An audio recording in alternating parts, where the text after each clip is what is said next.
Hello, ladies. This is just a very quick hello because I was getting ready to do my vlog. I just finished exercising 1 hour of floor exercises with my dog licking my face and dances, high cardio dances.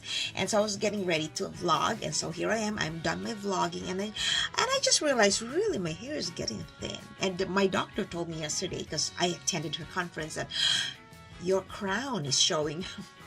Yeah, so we fix each other's crowns. So let me just get a crown here and then put it on my head. But there are things that we can fix as we get older.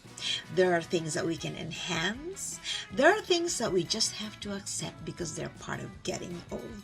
But there are things that we can prevent when we're younger. So I hope that if there's anyone who's way younger than I am, your 20s, you're in your 30s, please, number 1, put sunscreen.